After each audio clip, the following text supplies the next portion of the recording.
People in attendance and people watching us on the internet, we welcome you to the annual St. Piran celebration!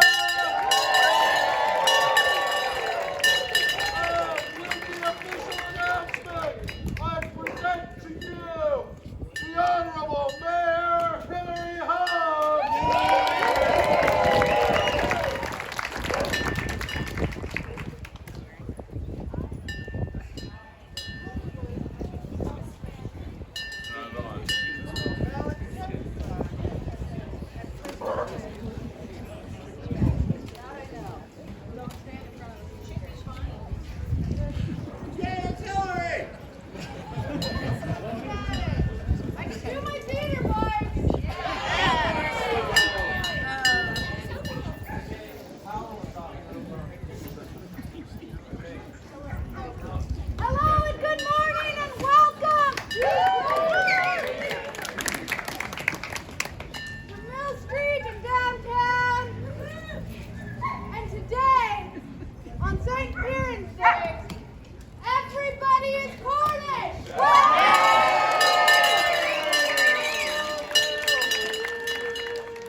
Children to come out, and I need you to be part of the next part of the celebration. Come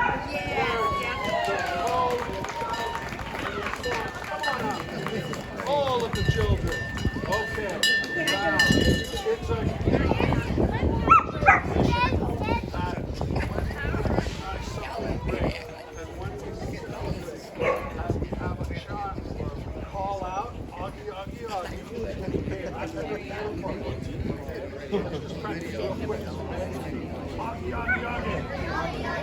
Oh, and I love it. Some of them already know too shy. Great. And then the crowd is going to respond with oi, oi, oi. Okay? And then it's going to be changing the patterns a little bit. Don't worry if you can't follow along. Just anytime you're hearing audio, or you just yell as loud as you can. Because it's so important that you're involved today.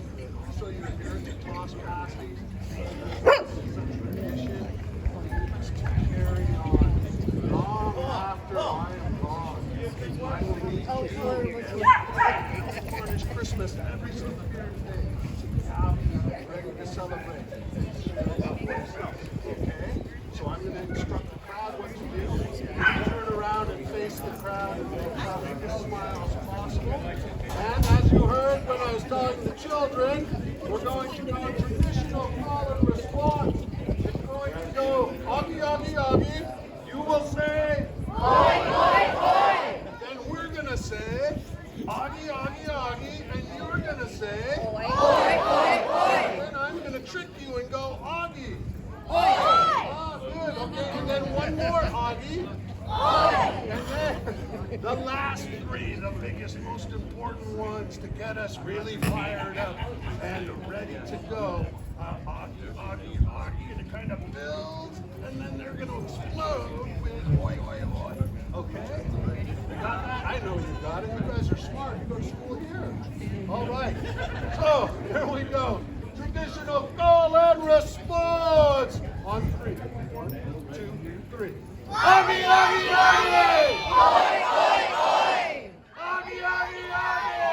Oi, oi, oi! Augie! Oi! Augie! Oi! Here's the big Cornish ending. Augie, Augie, Augie!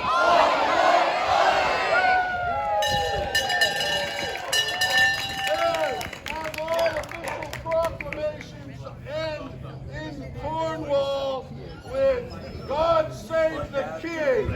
In America, we finish with God Bless America.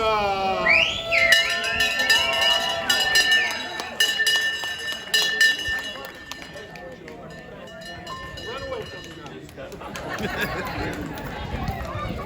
At this time, we've already met Grass Valley Mayor Hillary Hodge, other dignitaries here representing the Cornish community. We have in our presence greatness, 2 Cornish bards, members of the Cornish Quartet, Eleanor Kennetson. Will be honored later today with a luncheon up at the United Methodist Church, the church that was built on pasties. And good friend, local historian. He's allowed me to say good friend today. A local historian, author, keeper of all facts and truth, where I may tell a story or two. It may or may not be accurate. That's okay. Gage McKinnon! Also, members of the executive directors, I'm going to really embellish their roles here, not their roles, their importance and titles. Members of the California Cornish Cousins. And sharing a booth today with us and sharing more information, the Grass Valley, Nevada County Celtic Society. Amazing. And behind me, a true Grass Valley tradition, brought into the city by none other than Cornish bard Eleanor Kennetson in 1997. They will sing for us today 2 songs on the street because they're going to be part of the festivities later at the United Methodist Church, where we have a pasty lunch and a concert to honor Eleanor. So at this point, I will acknowledge and introduce George Husarak as the director of the all-male voice choir. I will have you turn your attention to the United States flag on the top of the bank building, and even more importantly today, the Cornish flag hung from an angle in front of the door in honor of St. Piran. So, and then kids, remember, after they sing, you may hear Augie Augie. Wherever you are, you just yell right in, okay? All right. George Husarak and the Grass Valley Male Voice Choir. Gentlemen, good night. Oh, say, can you see by the dawn's early light what so proudly we hailed at the twilight's last gleaming, whose broad stripes and bright stars through the perilous fight o'er the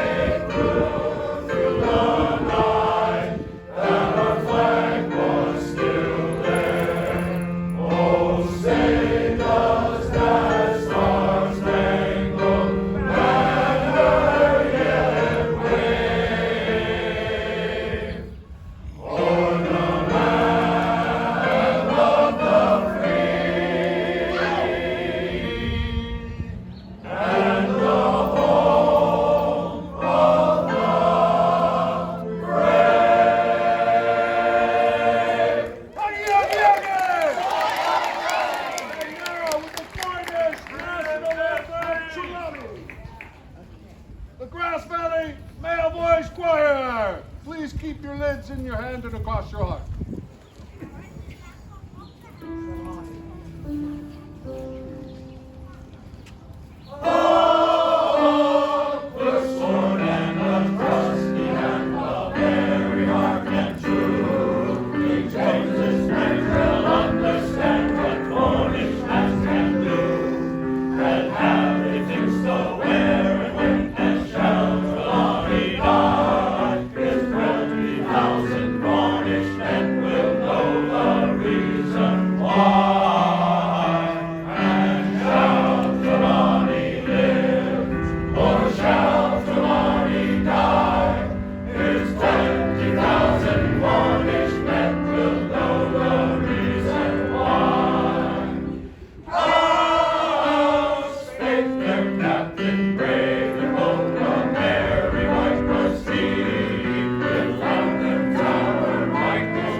Celebrate St. Piran's Day. Some of you may be asking, St. Piran, why are we celebrating? Well, there's a bit of a story that goes along with this. You want the mic? Do I need the mic? No. Okay, no mic. Okay, thank you though. I appreciate that, George. Okay. If you can't hear me, just raise your hand. Good. That means you can hear me. Haha. Okay. It's a trick. I learned that while I was a teacher. Okay. So this all started many years ago, almost as old as Gage, but not quite. Where Piran himself is an Irishman. An Irishman, yeah. And he used to preach in Ireland and other places around the Isle there. And one night, very stormy night, the locals all gathered at the pub that was favored by Piran. But as it happens when people may be drinking a bit, two topics come up: religion and politics. Well, they were talking amongst themselves and they go, you know, we've already got this Patrick guy that we celebrate. What is this Piran guy who's preaching all around? And people started to mumble and they're grumbling and go, oh yeah, well maybe we don't know. Maybe we don't know. What should we do? Should we ask him not to? And they drank some more and more, and all of a sudden, whoa, the door opened up and the wind blew it open, and in steps Piran. And he shakes off and he looks and he smiles and he greets everybody, and they all turn to him, and everybody simultaneously points and goes, "There he is! Get him!" And he's like, "What?" And they come out, and they took him, and they grabbed him, and they tied a millstone around his neck, and they marched him down to the shores. And without hesitation or chance for any judge to appeal this, they tossed him into the stormy seas to be rid of him. However, the power of God interjects, and as Piran hits the water, the heavy stone, which they didn't know was porous, the sea magically calms and the stone floats to the surface, and Piran is sitting upon it, and it begins to drift across the water towards the southern end of Cornwall, towards Perranporth Beach. And as it floats away, Piran, realizing that he had just been exiled from Ireland, he raised the glass of whiskey that he piped as he went out the door, and said, "Farewell, on to Cornwall!" And he washed up on the beach of Perranporth, where he then established a small church, a place where he lived, and he began to preach, and people began to follow, and he became the patron saint of all Cornish miners, of tin and copper, deep down in the earth, under the sea. They were magic in the way they were able to bring the minerals to the surface.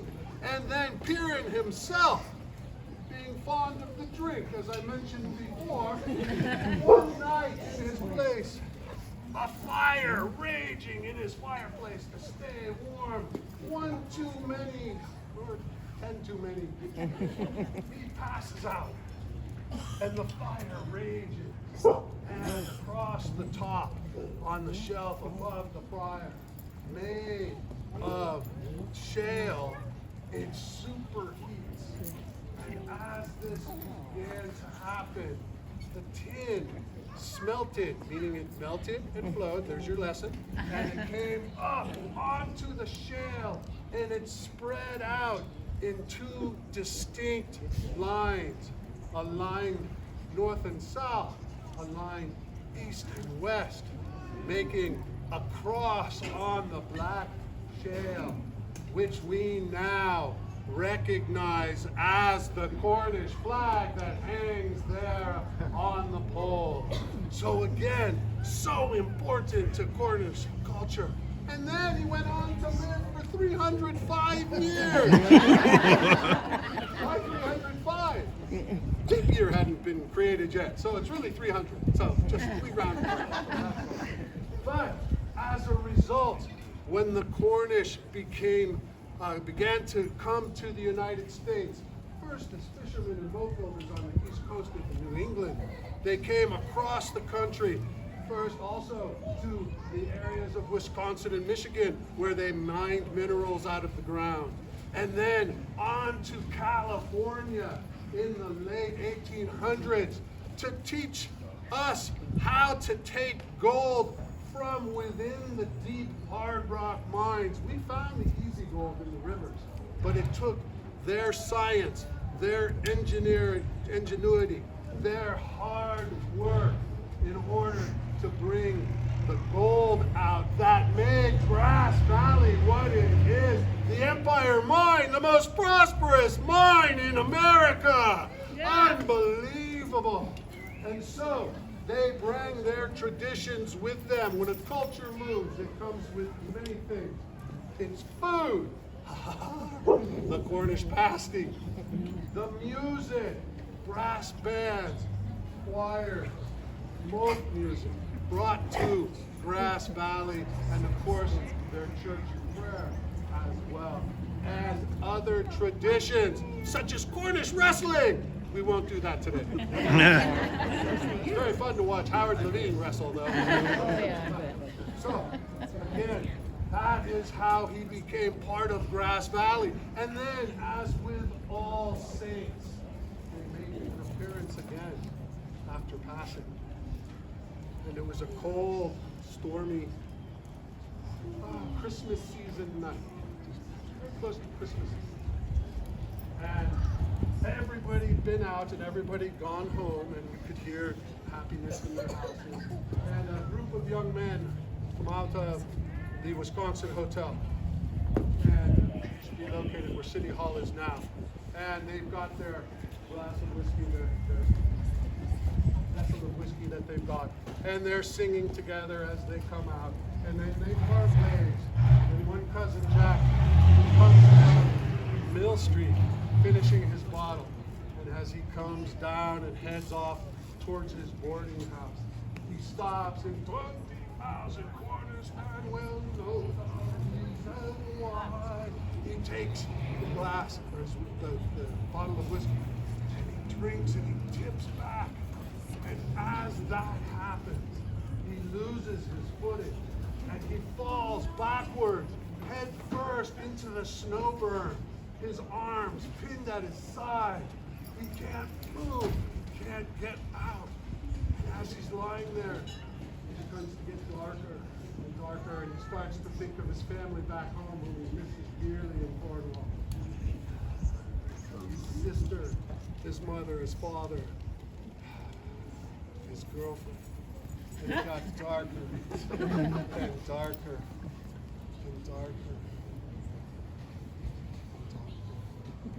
And then, all of a sudden, the light began to come. And in some sort of a voice he hears, not on my watch, calling from the snow. The next morning, he awakes to his friends. He is lying in front of his boarding house, and his friends come down. Jack, where were you? It's on my way. And they look and they can see there's footsteps in the fresh fallen snow. A pair of footsteps and some dragging. He follows because I heard the strangest thing. He walks and follows his footsteps back. He sees the hole where he had fallen, the empty bottle of whiskey off on the side. And then, next to him, next to the hole, carved in the snow, it says, Piran was here. Then, once again, there's another time Piran appeared in the 70s, but we can't talk about what happened then. And he comes to me every Cornish Christmas Day and presents to me the gift of Cornish Christmas, and there are 4 or 5 days of Cornish Christmas, depending on how long the calendar is that year. And so he brings those to me each year, and then I present them to the crowd while Eleanor conducts the choir on the steps right there on the Union Building. And then the most recent, well, those are every year, but on the year today that Eleanor gave Howard Levine, the California Cornish cousins, bequeathed me this bell and appointed me town crier, was an amazing day for me. And I celebrated all day long. I had the bell with me all day long. And I began to go home later that evening. And I'm ringing the bell and I'm yelling as I turn the corner on South Auburn Street to head up the hill to my house. And I said something all of a sudden, and I'm ringing the bell, and bam, I'm struck to the ground. Thought I was being robbed. I get back up and I pick up. And I look and I hear all of a sudden a voice. And they go, Crier! You were selected because of your spirit and because of your heart and your love of the Cornish people and the Cornish traditions, the land of Cornwall, and everything. And I started to celebrate, and I began to ring the bell, and all of a sudden, silence! It's like, whoa! And he goes, yes, you are the town crier. It is your job to carry on those traditions. And I said, gratefully so. I started to ring the bell again, and he goes, silence! I told you, you've got the job. Get the bell out of here! Huggy, huggy, huggy! This time, with real, true, well, that's true too, what I said.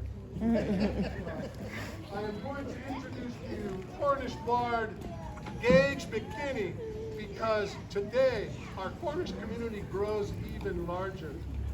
And so, Gage, I'm still trying to figure out the sound system.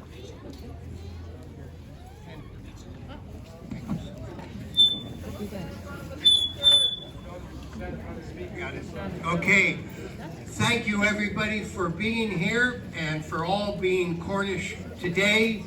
We want to get on to the pasty tossing as quickly as we can, but first we have some candidates to make naturalized Cornish Americans this morning.